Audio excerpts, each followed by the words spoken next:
कोंबडी वड्याचं पीठ बनवण्यासाठी इथे मी एक कढई मीडियम हीटवर गरम करून घेतली आहे। त्यामध्ये अर्धा किलो रेशनचे तांदूळ घातलेले आहेत।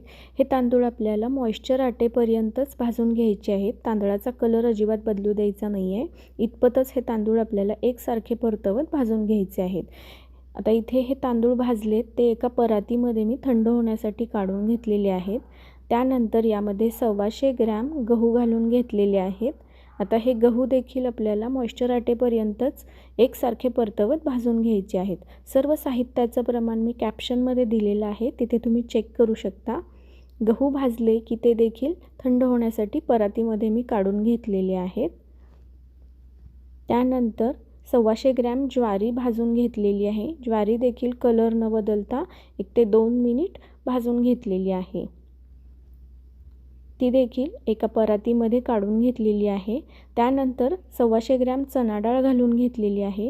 चणा डाळ मात्र खमंग होईपर्यंत एकसारखी परतवत भाजून घ्यायची आहे। चणा डाळ भाजली की ती देखील परातीमध्ये मी काढून घेतली आहे। त्यानंतर 125 ग्रॅम उडीद डाळ घालून घेतलेली आहे। उडीद डाळ पटकन भाजली जाते, त्यासाठी गॅस इथे लो केलेला आहे। अगदी 2 मिनिटात उडीद डाळ भाजलेली आहे। ती देखील या परातीमध्ये मी काढून घेतलेली आहे। त्यानंतर 50 ग्रॅम पोहे घातलेले आहेत। पोहे देखील 1 ते 2 मिनिट छान असे परतवून घेतलेले आहेत। पोहे भाजले की ते देखील या परातीमध्ये मी काढून घेतलेले आहेत। त्यानंतर काही मसाले भाजून घेऊयात। त्यासाठी 10 ते 12 लवंग, 10 ते 12 मिरी सुरुवातीला 10 ते 15 सेकंद भाजून घ्यायच्या आहेत। त्यानंतर यामध्ये 25 ग्रॅम धणे घातलेले आहेत। धणे इथे भरपूर वापरलेले आहेत, त्यामुळे आपल्या पिठाला छान खमंगपणा येतो।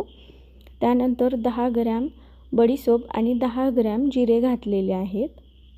आता हे सर्व व्यवस्थित खमंग असं भाजलं की त्यामध्ये 5 ग्रॅम मेथ्या घातलेल्या आहेत।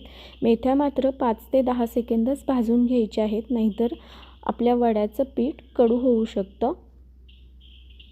आता हे सर्व जिन्नस भाजले की ती देखील ह्या परातीमध्ये मी काढून घेतलं आहे आणि हे सर्व जिन्नस थंड करून घेतलेले आहेत। आणि आता हे व्यवस्थित असं मिक्स करायचं आणि आटा चक्कीमधून सरसरीत असं दळून आणायचं आहे। सरसरीत म्हणजे एकदम आपला जो बारीक रवा असतो ना, त्याच्यापेक्षा अगदी अजून थोडंसं बारीक असं दळून आणायचं आहे।